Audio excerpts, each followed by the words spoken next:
Hi, my name is Ellie Winter and I have dyslexia. Dyslexia is a reading impediment that can also limit some kids in math, but in no way means that they're dumb or unable to do great things. With dyslexia, you need extra help at school, but you're usually extremely good at sports or in the arts. My story started out when I was in kindergarten, and I came in not reading like everybody else. And as kindergarten progressed, kids are supposed to learn roughly 100 sight words. And those sight words were things like cat, dog, the, and very simple. And every day the teacher would hold up a little card, and the card would say something like cat. With that, all the other kids would be like, oh, cat. I would copy the other kids. I couldn't read the word cat. And when I went into first grade, I went in with a rap level of 3. And when you're starting first grade, you're supposed to start with a rap level of 10. So I was extremely far behind. In December, I was still reading at a rap level of 3. I had not learned anything the whole time I had been in school. The teacher hadn't taught me anything, and the public school system hadn't reached out to teach me anything. And the teacher was considering the special needs program for me because I wasn't reading. And kids that aren't reading, they can't go on to second grade. My mother, she worked really hard on reading with me all through winter break. And you're supposed to read 20 minutes a day, but I didn't want to do that. And my mother really tried hard to work with me, but I couldn't do it. And so we broke it up into 2 shifts, one in the morning and one after dinner. And with that, I started reading a little more. And my mother worked with me all through the winter break. And in March, my rap level was up to 9. The teacher was amazed. She was like, oh, I've never seen anyone learn how to read that quickly, especially not in school. And my mother kept on reading with me, and by the end of the school year, my rap level was at 18. To go into second grade, you have to have a rap level of 20. But the teacher was like, oh, we can bounce her in if you really would like us to. And my mother was like, no, that's not good enough. I need to get firm. I'm going to second grade. Not, oh, I might make it into second grade. And so all over the summer, my mother would read with me. I have a younger sister named Maggie, and my mother hired a babysitter to go take Maggie out of the house. And my mother would sit in a room with me for an hour trying to get me to do that 20 minutes of reading. And during that hour, she would not work. She would not read. She would not be on her phone. She would focus entirely on getting the little kid to read. And that was big. My grandmother didn't understand it, but we worked on it over the summer, and when I went into second grade, I was at a rap level of 22. And through second grade, I did fine. We worked on everything. I was a good student. And in third grade, I had difficulty with multiplication facts, and then my mother worked on them with me at home. And by the time I was in third grade, I was doing pretty well with reading on my own because the books had become more interesting. It wasn't like I walk you. It was talking about Junie B. Jones, and it was talking about fairies and interesting stories. So I was reading more on my own there, but my mother had to work on multiplication facts at home with me because every week the teacher would give a timed test, and you'd have to do 20 problems of the 9 times 1, 9 times 2, 9 times 3, 9 times 4. And I was having a lot of difficulty with it, but other kids are like, memorize it and do it. But dyslexia makes it especially hard to memorize things over and over again, and that proved a great challenge to me. But fourth grade was interesting. My mother, all through first grade, she had been working on something called Singapore Math with me, and at home, and then she'd also had to do the multiplication facts with me. But in fourth grade, I was going, and I had a great teacher, and he did a lot of wonderful things with the class, and he actually brought Singapore Math into his classroom. But in the math books, we'd have 3 problems, and on the math test, we'd have 3 problems. And the first one would be easy, and so easy would be like 19 times 22. Then the medium would be Sally has 13 cats, and she walks away. She comes back with 2 cats. How many cats should Sally lose? And then the last one would be starting to get into algebra, so it would be like 1 plus the triangle equals 8. What does the triangle equal? And on the math test, because my mother helped out in the classroom to grade the math test, she is extremely talented in math. She has a PhD in engineering mathematics. And she felt my education was so important that she needed to be on there, hands-on, in the class, so she could make sure I was getting the attention that I needed. And she would grade my tests, and she would cover up the answers so she couldn't tell whose child was whose. And on the test, I would absolutely fail the first one. 100% bomb it. Could not do it. The second one, I would get what she was asking, but in the actual mathematics of it, so the subtraction, I would mess up, but I would get how to set it up. And then with the last one, I would usually get it spot on. And most of the other kids had it opposite way around.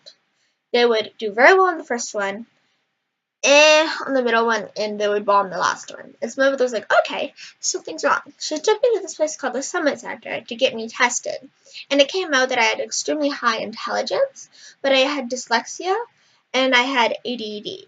And ADD is attention deficit disorder. And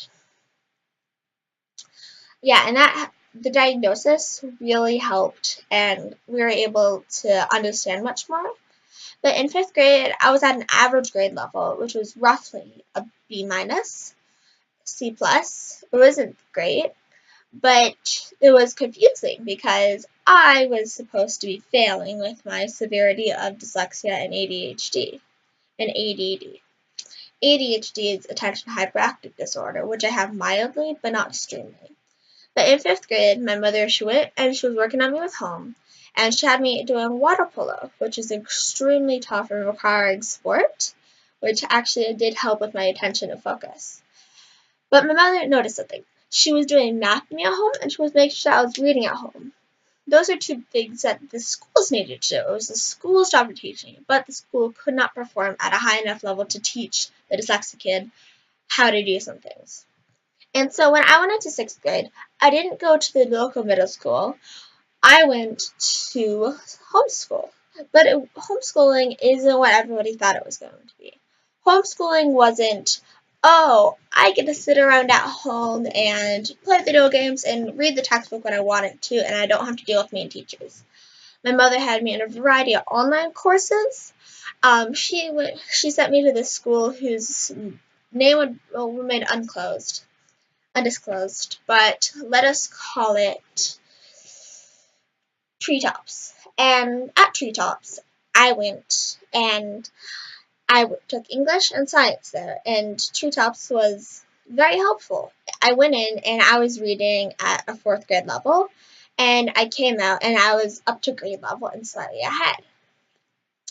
And in science, I was doing absolutely perfectly average. I was doing history at home with my dad, and then we got the exact same textbooks everybody else did. We went into much more detail, and that's what homeschooling is really good at. You could take your own pace.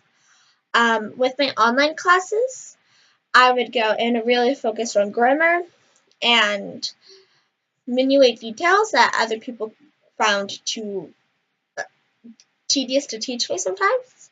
And my mother worked on math with me in Singapore math.